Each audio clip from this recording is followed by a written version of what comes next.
Basic telephone service sector has now been opened to private operators, with the government allowing entry to the Indian registered companies in the field with a maximum foreign equity of 49%.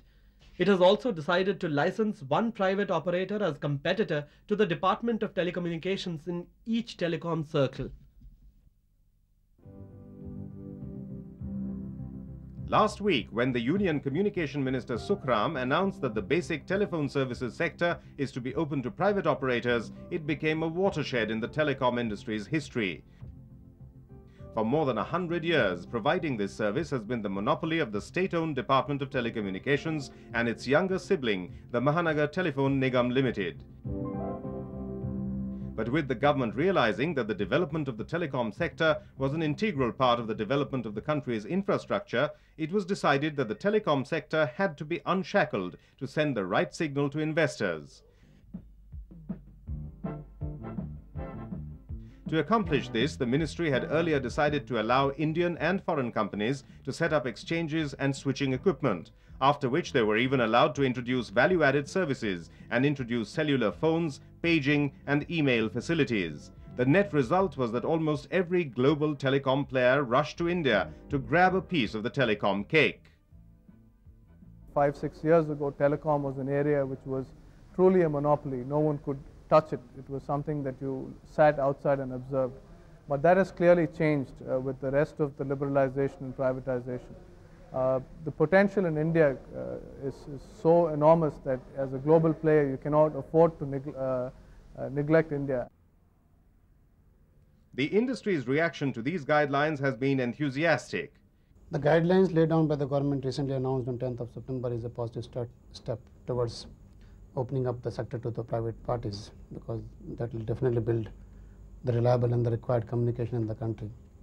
A lot of work to be done, a lot of finance is required, which alone DOT would not be able to handle. So definitely the participation from the private parties are required, and private parties through the foreign participants will be able to bring new technologies, the foreign investment, the new reliable telecom facilities. So guidelines are a positive step.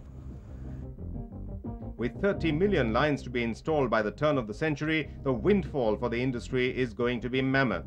The annual business of manufacturing instruments alone is expected to be around $6.6 billion or rupees 20,000 crore.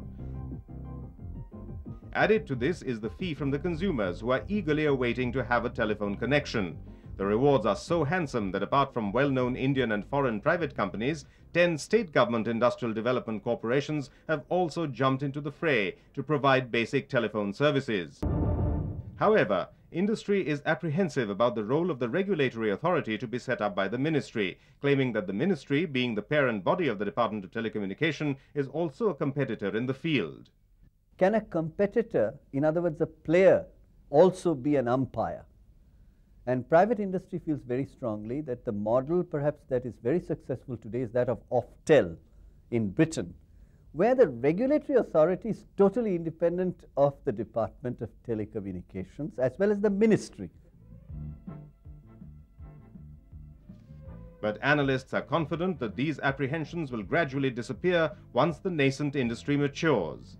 Indeed, the privatization of the basic sector is being seen as a harbinger of the information revolution that is going to sweep India. With the sector being thrown open to foreign firms, new industries like networking of customer services in banks and supermarkets will soon become a reality.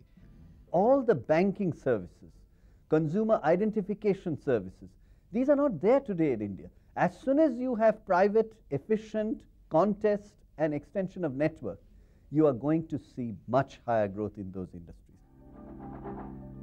Even though it will be early 1996 before efficient basic phone services will be available on demand in the market, telephone customers in India have now plenty of reason to smile.